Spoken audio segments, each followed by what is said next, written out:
Hello everybody, welcome to my channel. In this video, I'm going to start a new video series which is going to be about Web Essentials. This is going to be a theoretical lesson. I know it's going to be boring a little bit, but I want you to know essentials of the web, and I want you to know how the web works for the strong foundation for your future lessons, guys. Okay, let's start with the curriculum. We will talk about ASP.NET and Core, and we will talk about logic with their protocols, and we're going to have a little bit chat about MVC. Let's start with the first one. ASP.NET Core using multiple platform, guys, like Linux, macOS, and Windows. And obviously it is much more faster if you compare with the ASP.NET, and it is more modular. So the modularity is very important in a project. Just imagine it's just a part of your project. What is going, what will you do if a part of your project is not working? For example, one of your payment methods is not working in your project. Will you shut down all the of your website, or just disable a section, maintenance it, and use it again? It's much more easy and less cost to you. So that's why we use an ASP.NET Core in the first time. Okay, let's talk about web logic. I want you to know how web is working, and it makes you aware of what you're doing in your project, guys. Okay, before start this section, I would like to open a web page, and I would like to show you how it's working. When I type here www, for example, argos.co.uk, did I open this web page, or did I send a request to the server which contains argos.co.uk application and received a response? Of course, if you would like to be a software engineer, so we're going to use the second term. Let's go back our PowerPoint. So as a user, you can consider it me or you. So you can consider our client, our browsers and computers, and the server. You can consider this server is another computer, a big computers, contains the application and working 724.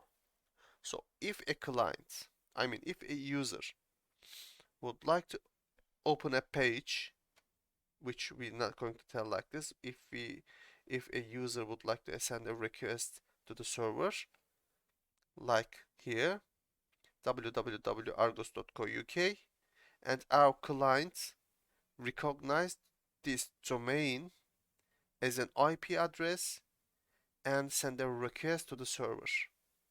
So server has a IP address, but it's recorded, I mean it's matched with a domain name. So once we type a domain name to our web bar, let's open here, our client and our server recognize it as an IP address. Alright? Okay, perfect. There is another subject here. Our client and server talking different language, how they are talking each other then. So we have a common HTTP protocol. So client makes a GET request, server do the logic here and send us a response. Client ask a delete request, server do the logic and send back us a response. So that's why we're using common HTTP protocol between client and server. Okay, let's continue talk about HTTP protocols a little bit. We're going to use these for protocol in our projects: get, post, put, delete, and they are working for the listing, adding, updating, and deleting data to or from our database, guys. Let's continue. As you can see, a user try to send request to Argos, and it's sending HTTP GET request, send the server, and logic is done, and receive the listing method like here, as we did before. What if I type here, for example, Samsung, and click the search button? What's gonna happen now? So I'm sending a request to the server, and I'm asking them, bring me the items which contains Samsung, and click search, and this is our response. We have the all materials, all items which contains Samsung. All right, perfect. Let's continue. We understand everything until this section and what's going inside. So what's happening when we receive the request and how we do the logic inside and send back the response. This is what we're going to do inside in our server.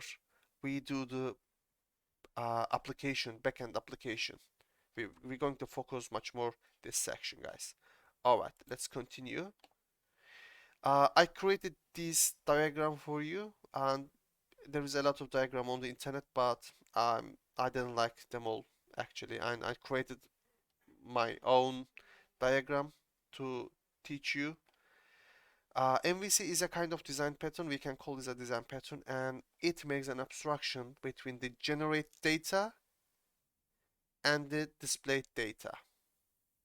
Okay, what is this abstraction?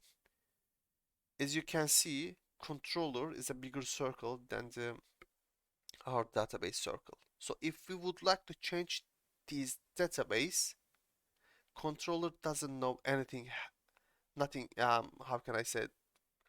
Controller doesn't aware of anything inside this red circle. So it makes an abstraction. You will understand it for the future. Just you understand how they are, what the relation between these two. Okay. So let's continue. Once we received a request, our server, the controller is receiving the request, and controller sent past this request to the DB database, and database make the calculations and send back us as a return value to the controller, and our controller sent back this data as a view. So it works model, view, and controller. The names comes from here. Alright, guys. In the future, you will understand much more easily, but for now, this is enough information for you, because you are very beginning of your journey right now. I think you have something in your head, and I think you are enlightened a little bit about how the web works. This is what I want before start coding, guys. Okay, perfect. I'm going to finish this lesson here. If you have questions, please drop comment below the video. Crush the like button, and don't forget to subscribe my channel. And of course, don't forget to turn on your notifications. Take care of yourself, and see you on next videos, next playlist. Bye bye.